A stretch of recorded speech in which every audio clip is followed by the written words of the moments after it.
Ano to, baby, sa mo?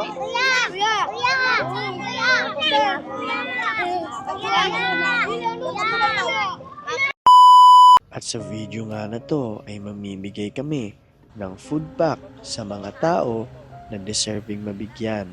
Kung bago ka palang napadpad sa YouTube channel namin at nagtataka ka kung bakit kami nagmotor, kasi kaya lang naman siya imotor at hindi naman siya sobrang dami ang ipamimigay namin.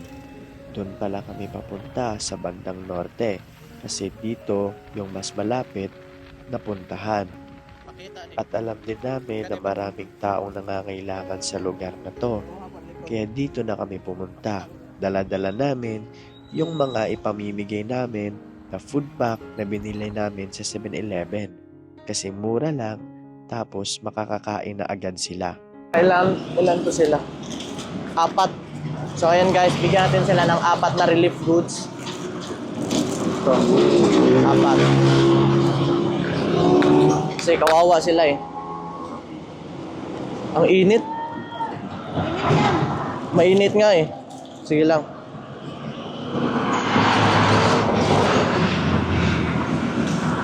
Bigyan natin sila. Tawid muna ako. Yan, tawirin natin. Wala silang bahay dito. Hindi.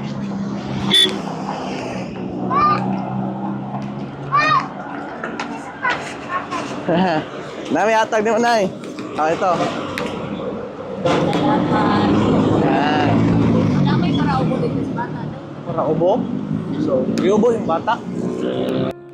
At sa part nga na to ay nagtanong si nanay kung meron ba daw kaming gamot para sa ubo ng bata. Kasi nga, yung anak niya na maliit ay inuubo. Meron naman daw silang pagkain, kaso lang, ang gamot, yun yung hirap talaga sila at wala silang pambili kasi wala silang pera kasi madadaanan naman sila ng mga pagkain dito. Kaya ang sagot ko sa kanya, try namin maghanap ng gamot para sa ubo ng bata. Sige, may problema. Asa din mo karon ay? Nakuanan pod mo? Bagyuhan? Lagi daw ko balay uro. Purutin yung balay? Asa man mo are nyo ha? Daghan mo kamura. Dagan mi oy. Ya nang scrap ang uban. Ah. Kusog di diri kuan sa inyo hapon. Say nag Kusog pod ang baha. usog oy labaw ba niya natupat. Are, kabot diri pod. Ya kami kay dito dito lahat sa magay. Ah, ya karon pa mo balik diri. Are lang mo. Wala pa mo nakuanan dito sa gobyerno. Oh, halo sa bato. Inalagyan tay tambal albuling bag. Wala ko may kontak. Kani kay hinatag raman pud ni sa mga sponsor pud. Amo ra pud gihatag ba basin dai naay mo hatag pud. Are raman manay no. Sige. Are sa amin. Thank you. Welcome. So yun guys, nabigyan na natin sa wala daw silang pambili ng gamot daw. Sana may makabili ng gamot kaya sa bata na para sa ubo. Kawawa, wala silang para sa ubo. At muli kaming bumiyahe para maghanap ng mga tao na mabibigyan namin ng food pack. At habang bumabiyahe kami, pinagmasdan namin ang kapaligiran. Nakita namin na sobrang dami pala ng mga tao na hindi pa nakaka-recover sa bagyong Tino dahil nasira yung mga bahay nila at wala na silang mauwian. Tapos hindi pa sila napuntahan ng government sa lugar nila dahil may lugar dito na paloob, nasa sulok. Kaon. Kaon.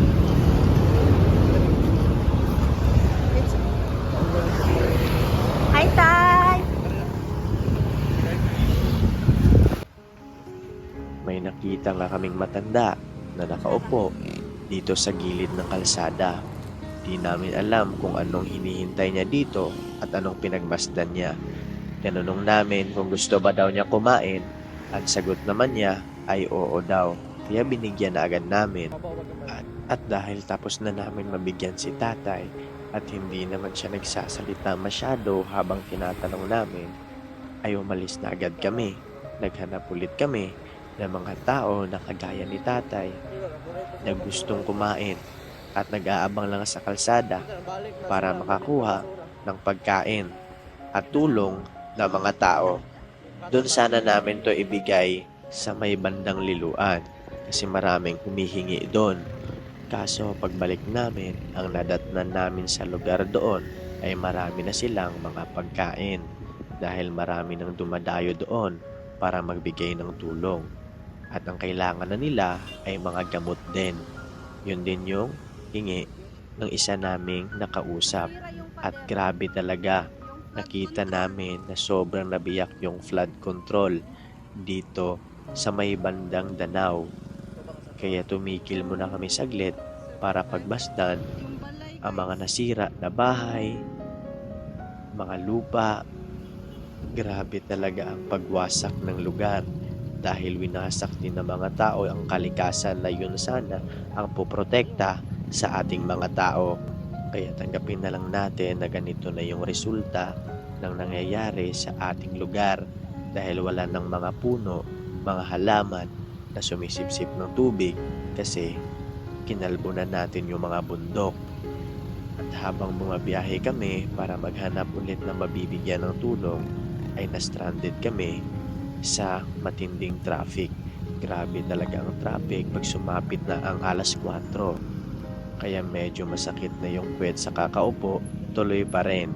Kasi ganun talaga, may traffic man or wala, patuloy pa rin tayo sa paghahanap ng mabibigyan natin. At sa part na to, pauwi na kami. Nandito na kami sa bandang Carmen.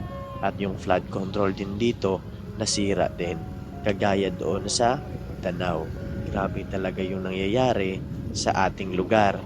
Grabe talaga yung mga sinapit na mga taga Cebu. Mga sasakyan na sira, hindi pa talaga nakaka-recover. Almost 10 days na, magwa 1 week na. Yung iba na hindi pa rin nakaka-recover sa bagyo. At wala pa rin silang bahay na masisilungan. Kaya yung iba, nandito na lang sila sa lugar, sa kalsada, para magabang na makakain at nagbabakas sakali na may taong makakatulong sa kanila. 20 piraso sana na food pack ang ipamimigay namin ngayon. Kaso lang, tinignan namin kung may bibigay ba namin lahat ngayong araw. Kasi nga umaambon at baka wala na rin kaming mabigyan sa lugar na to. Kasi nga sobrang tagal na ng araw. Lagpas 10 araw na hindi kami nakabalik dito at bago nagbagyo. Pero ang nadatnan namin, sobrang dami pa palang tao na walang bahay at hindi pa nakaka-recover sa bagyong Tino. At ganito kadumi yung lugar dito sa may Liloan.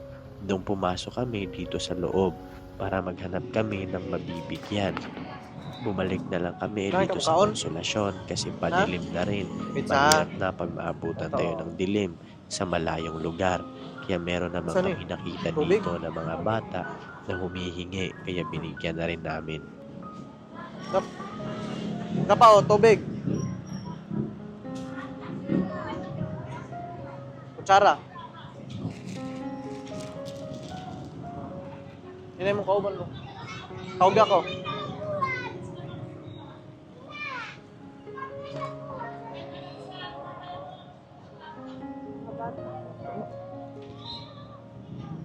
Oh.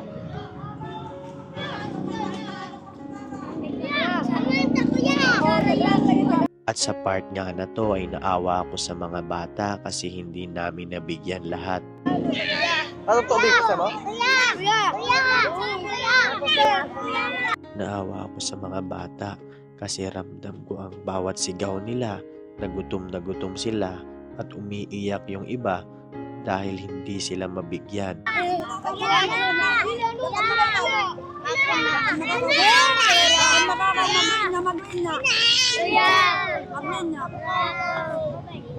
Tagsa lang, tagsa. Oh, tubig. Oh. Kuya, akin na yan ha. Oh, tubig. Kuya, ang bata wala. Kuya, kami wala. Batag ng daw. Tubig na lang nabilin. Sige, gawa na. Hello guys. Sige. Gamay ra. Sige na. Sige lang, sige.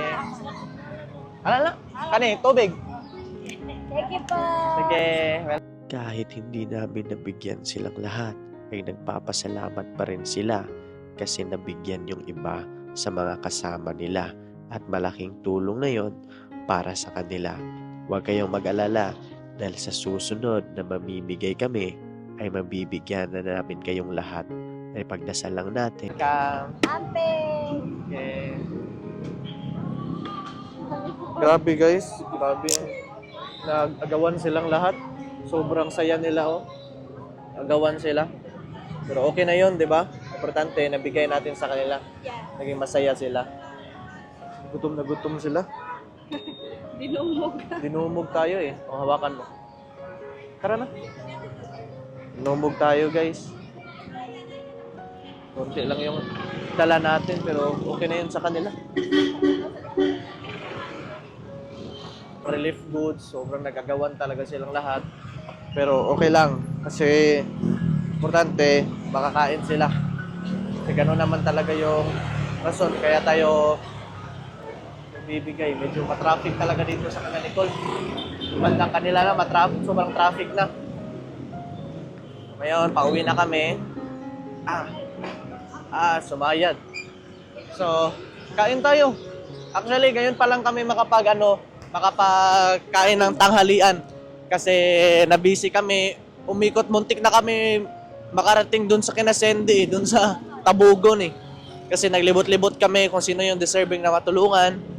Kaso doon, sobrang dami nila. Kaso lang, wala kami masyado nakita mga nakakaawa talaga na mga matatanda. Diba? Kasi may mga bigay na rin sa kanila mga bigas, marami, mga sako. Oo, pinuntahan na sila ng government. Big o Mga government, pinuntahan na sila. ano lang nila yung pera. So, Pera na lang yung kailangan nila yung pambili ng gamot, yun talaga yung number one kasi marami silang pagkain doon, gamot lang. Pero nabigla ako dito sa mga badyo na nabigyan natin, gutom na gutom sila. Nag-aagawan sila. Grabe yung ano nila. Sana mabigyan natin sila ng marami, no? Si nakakaawa naman yung iba. Wala naman silang ibang source of income eh. Dilim na din guys. Malapit na mag 6 p.m. And gusto lang namin magpasalamat kay Tita Marilyn, Tito Joe, tsaka kay Lolo Tony dahil nakatulong ulit tayo ngayon. Meron ulit tayo nabigyan ng biyaya. Ay, biyaya. Biyaya ba yun? Biyaya pa rin yun eh. Same lang yun eh. Relief goods nga lang, di ba? Yung dati kasi bigas, kaso medyo mabigat yung bigas. Pag bigas yung pamimigay natin, tapos malayo yung lakbayin. Food pack na lang yung binigay namin, di ba? Para kain, diretso na sila kain. Thank you kay Tita Marilyn sa naggumastos dun sa food pack. And Tito Joe din, thank you so much. And Lolo Tony, dahil binigyan din kami. Thank you so much po. And gusto ko lang i-shout out sila Andy Glick, sila Jeremy Anduloy, mga supporters ng Chan TV. Sila Sir Roland Ganiban, shout out po. And mahal na mahal po namin kayo lahat ng mga viewers. Shout out din po kami kay Sir Carlos, ang nag-monthly ng motor namin. Thank you so much. And Nicole, baka may gusto kayo shout out. Shout out tita, tito, and lolo Tony. And sa aming mga viewers and sa viewers din namin sa bahay, yung papa ko and yung mama ko. Shout out din sa nanay at tatay ko. At thank you dahil meron ulit tayong natulungan dahil dinanood din kayo sa video na to. So, para mas marami pa tayong matulungan, huwag kalimutan mag-subscribe at mag-iwan ng comment dyan sa baba. So, God bless you all.